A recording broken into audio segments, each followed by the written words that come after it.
Hi there, traders. This is Brad Gilbert with the FX Market Insight for the 19th of October. All right, we start to move into the Friday's day of trading, and just in the Asian session, just coming to the major charts now, just seeing where the Aussie is. Now, the Aussie was sitting around sort of 71.10, I guess it was yesterday when the employment numbers came out. Now, the rate was much better than expected. Should have put a positive tone in the Aussie. It banged away for a while here in the 20s. Finally popped up to 50 on pretty much on the back of strength in the yuan, and then has fallen away as on the back of some more of the correlation basis with the euro and also the yuan falling away there as well. Now, Kiwi sort of just banging away sideways. It doesn't know what's going on at the moment, lacking serious direction. Dollar yen also pretty much just trading sideways as the market awaits the geopolitical issues to sort of resolve themselves or continue or worsen, whatever it may be.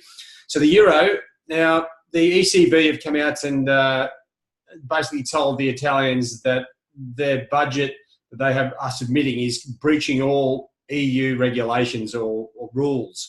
So that's put a big negative spin on euro. That's pushed the US dollar a little bit higher. Now, we had weaker retail sales figures out of the UK. Now, the data, to me, it was exceptionally weak, which also goes to compound or, mix up the whole fundamental picture. Inflation's very high still in the UK. Average earnings still very high and increasing. Now we've got retail sales weaker. It's a very mixed fundamental picture. It's starting to become a bit muddled. Now, the market didn't have too much to think about it. They just sort of sat there with it. And then basically UK PM Theresa May's come out and said the Brexit deal that's on the table from the EU is unacceptable. And once again, we get that, 50, 60 point, 80 point spike to the downside, making sterling pretty tough to trade. Now, dollar CAD, it's all about oil. Okay, oil's dropped another couple of bucks. It is pushing it higher. So we've got to have US dollar strength basically coming from the basket. So euro and sterling coming off is just naturally going to push the US dollar higher. And then also with oil falling, it pushes the CAD down. So once again, it's rallying, and there's a lot to do with the geopolitical issue around this issue with Saudi Arabia and the missing journalist who is expected to be dead. So when you look at the overall picture here, on the whole scheme of things, geopolitical events dominating a lot of the moves. Okay, fundamentally, the Aussie should be higher. It's lower, right? And Kiwi not doing anything, dollar yen nothing. So this is the picture what we've been dealing with for some time. You've got to be patient and just remain calm because the technical picture is going to change very quickly if we start to get a little bit more of a move, and I'll explain why. Let's look at the equity markets. There's a bit of concern there. Obviously, the Dow Jones off 1%, over 1%. NASDAQ off 2%. And you can see a whole sea of red here on the global equity market. So that's a big worry about, global growth, geopolitical issues. They're like, what the hell? It's hard to see which way to look to see where the direction's coming from because it's all left field stuff. Now, just to turn to the US dollar is enjoying a little bit of sunshine here. Still more, so it started with the FOMC minutes. Okay, the Fed are still in a hiking sort of mode, but it will continue click into a technical move as well. Pretty close. Once it gets back above 96, the figure pretty much, hourlies and daily charts will all match up to a buy situation. So we're very close to starting to get some good, clear direction for the majors, in particular the US dollar, even though those geopolitical events are simmering. Now, let's just have a look at the news. I mean, this is where you'll find, why the currencies are where they are. Okay, you're talking about dollar gains as EU criticises Italian budget. Serious breach of EU budget rules, right? So the Italians would know that. They're going in for a fight trying to get out of the EU. It's a lot harder. I'm sure the Greeks have given them a heads up. It's a lot harder, or easier said than done, I should say. Now, the pound falls as May says EU proposal on border unacceptable. Okay, that's where the negative push in the sterling has come from. Now, you go back a couple of days ago, that was all positive and it was up 200 points. So, to me, it's just the crazy cycle of geopolitical events still continuing. And then you got all this stuff with oil, right? This Khashoggi issue is much bigger than it sort of somewhat seems. You know, if they don't investigate the missing journo and find out what's going on and either take action against whoever sort of killed the dude, well, then it opens up for a whole range of all these other countries like Russia, China, North Korea. Everyone will start killing everyone. It'll just be quite crazy. So, looking at the news, we have got geopolitics dominating the airwaves once again. So, just coming back to the MyFX Trading Hub, this is where you can really fine-tune your trading, of course. Now, we've got 4 hours to the next major potential momentum changer in the majors. I'll come into that in a second, but trading conditions, yeah, geopolitics dominating. And what that means is it means either changing your trade size to even smaller or reducing your whole risk profile, because these aren't good trading conditions. You know, when you're trading fundamental releases, and we had 2 yesterday, the Aussie employment numbers, the Aussie should have probably rallied 40, 50 points. They moved about 10 or 15 and just stopped, right? It was against the general sentiment of the US dollar at the time. And then also the UK numbers, because there's so much Brexit news coming out, really weak retail sales figures out of the UK, it moves 5, 6 points and sits there for like an hour or 2 or 3 hours. And it's like, you know, that's a bit weird. Anyway, so that's what's happening. So geopolitics dominating. Upcoming events, right? Now we do have, there's a little basket of releases coming out of China. GDP is probably the key to it. I think you got industrial output and a few other numbers. This is going to be key for the market. We want to see what's going on in China. Now, it's still maybe too early for these US tariffs to have impacted the economic data yet. It won't be too far away, but just keep an eye on that. It's going to be important for, obviously, the dollar yuan.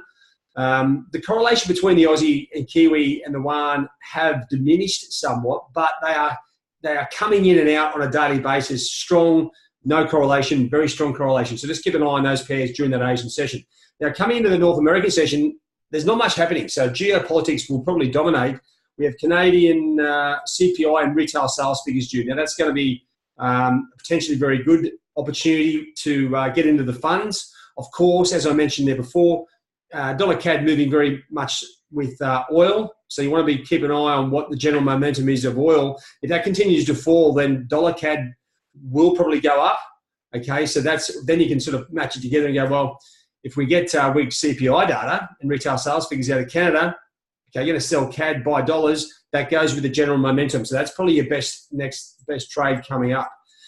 Just to finish the week, just be aware there's a lot of obviously geopolitics going on, but we do have the Bank of England Governor Carney speaking in the States. Now, he has an opportunity to make some comments. You would expect a bit of a Q&A on that as well. So just keep an eye on that. He's got his hands full. Inflation was off a touch, but still above their 2% band. Now they're getting mixed fundamentals. He can probably start sitting on the sidelines a bit as opposed to talking about raising rates.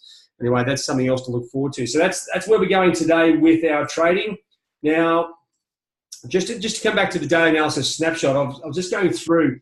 We've got a continuation of the current sideways trading activity. Now, this is because the fundamentals and technicals don't really line up at the moment, but they are getting very close. Euro is very close to breaking a daily trendline support. The US dollar index is close to breaking the US dollar index resistance. Sterling has already sort of broken down, but Brexit's probably making that too hard. Aussie and Kiwi, well, they're not really in the game at the moment.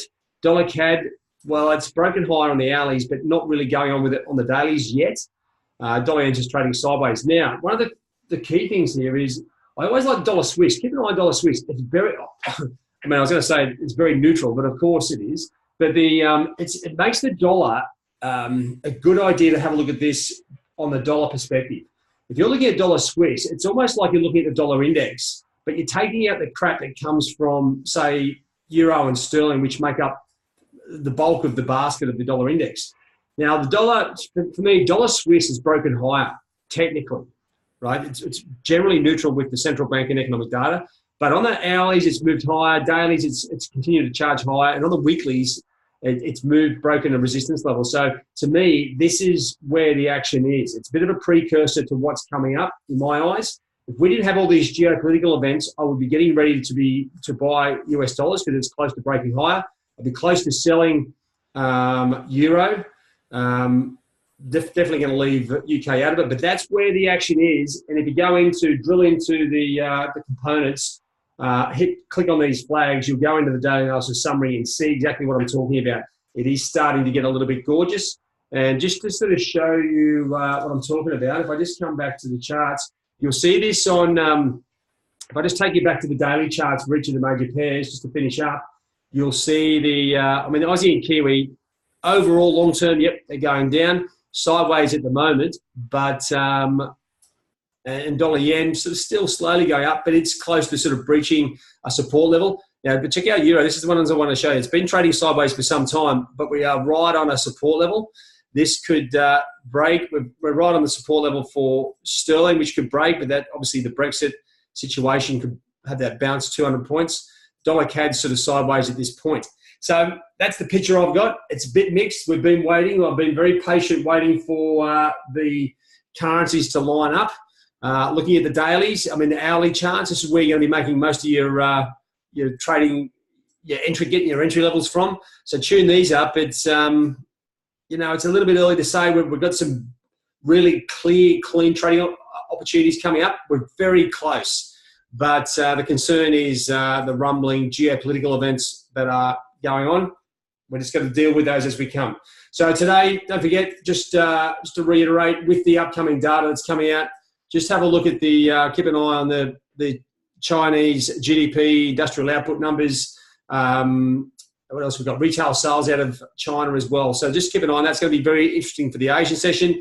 Not much in the European session. The EU summit, there's probably going to be more coming out of that.